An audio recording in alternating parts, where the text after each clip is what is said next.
L'utilisation d'un zoom est absolument fantastique lorsqu'on réalise du documentaire parce que ça nous donne la flexibilité de pouvoir changer d'une focale grand angle à une focale plus téléphoto. Mais l'utilisation d'un zoom vient aussi avec son lot d'erreurs qu'on fait souvent, et moi le premier. Et c'est ces erreurs que je vais vous présenter aujourd'hui. On essaye de collecter le plus d'images possible et sans forcément de but précis. Imaginez que vous avez la possibilité quasiment infinie de vous adapter donc à n'importe quelle situation et vous allez vouloir prendre, par exemple, 3, 4, 5 images à des focales évidemment différentes d'une même scène. Et ce qu'on a souvent tendance à faire, et donc moi le premier, on va commencer par un grand angle, et puis on va tout de suite caler un angle un peu plus précis, un peu plus rentre-dedans pour avoir du détail. On va repasser sur un grand angle parce que la personne, elle a changé de posture, elle a changé sa manière de faire, en tout cas dans l'action. Donc on veut vraiment collecter un maximum de choses. Ça marche, évidemment. On peut, au montage, couper systématiquement toutes les images pour recréer une histoire. Mais ce qui est plus intéressant, plutôt que de changer de focale toutes les 2 secondes en mode on va mitrailler, essayez de filmer dans un but précis et essayez de vous adapter en ajoutant du mouvement et en suivant votre sujet dans l'action. Partons du principe que vous voulez filmer à 35 millimètres. Restez à 35 millimètres.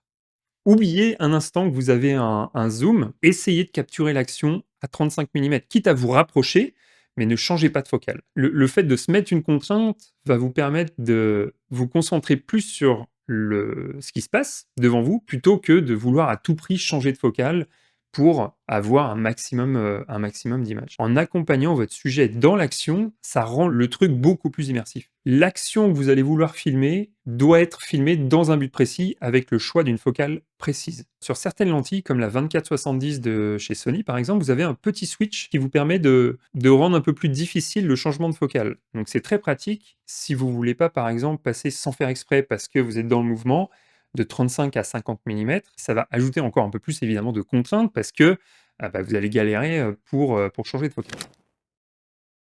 Deuxième erreur, et là je plaide clairement coupable, c'est la fainéantise de l'utilisateur du zoom. Je m'explique. Pourquoi on irait s'embêter à avancer alors qu'il nous suffit simplement de zoomer dans l'image pour pouvoir avoir une image évidemment un peu plus proche. Grosse erreur parce que lorsqu'on zoome, il y a une compression qui se fait. À 70 millimètres, la compression n'est pas la même qu'à 35. Donc ça vient un petit peu reprendre le premier point, c'est-à-dire qu'on veut filmer dans un but précis. On ne veut pas collecter des images. Le zoom, c'est vraiment la facilité, quoi. On zoome et puis voilà, c'est le moindre effort est permis et puis c'est parfaitement normal. Donc vraiment, l'idée, c'est de se déplacer plutôt que de zoomer.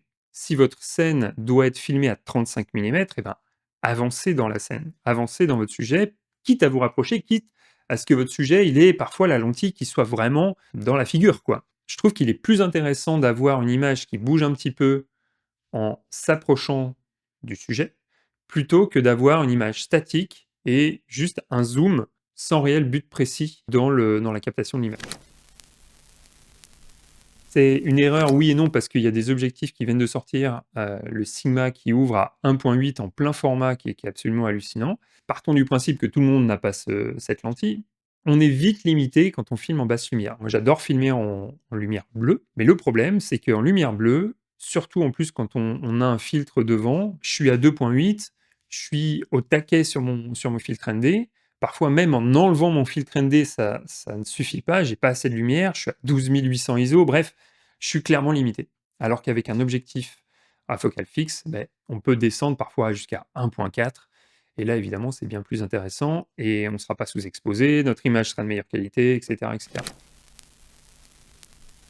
La surutilisation des grandes focales. Je pense surtout à du 70 millimètres. C'est une focale qui est hyper plaisante à l'œil nu parce qu'on a une belle compression. Quand on filme des sujets, on a une belle image dans le visage de la personne. Ça devient hyper redondant d'avoir toujours ce même rendu, alors que une image qui est filmée à 24 millimètres ou 35 millimètres apporte aussi son lot intéressant.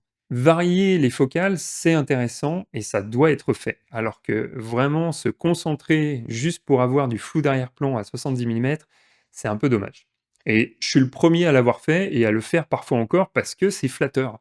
On a vraiment une belle image, on a une belle compression, mais Parfois du 24 mm, c'est absolument magnifique aussi parce qu'on voit le paysage, on voit l'environnement dans lequel se situe la scène, alors qu'à 70 mm, c'est un peu plus compliqué.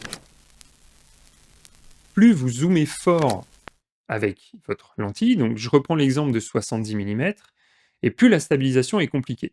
Plus l'image va bouger, plus vous êtes en grand angle, moins vous allez avoir de mouvement dans votre image. Donc ça, c'est hyper important à s'en rappeler parce que si vous voulez suivre quelqu'un et que vous êtes à 70 mm, mais mon Dieu, votre image, elle va bouger dans tous les sens. Alors que si vous êtes sur des focales de type 24 ou 35 mm, vous aurez beaucoup moins d'effet de mouvement et ça sera beaucoup plus simple à stabiliser en post-production. Si vous préférez utiliser une image à 70 et plus, préférez un plan fixe par exemple, parce que vous aurez beaucoup plus de contrôle dans la stabilisation de votre image, plutôt que de commencer à marcher avec, où là, vous allez ressentir vraiment tous les mouvements de caméra. En complément de tout ça, je vous invite à regarder la vidéo qui vous présente des astuces sur comment filmer à main levée. Ça se trouve juste ici.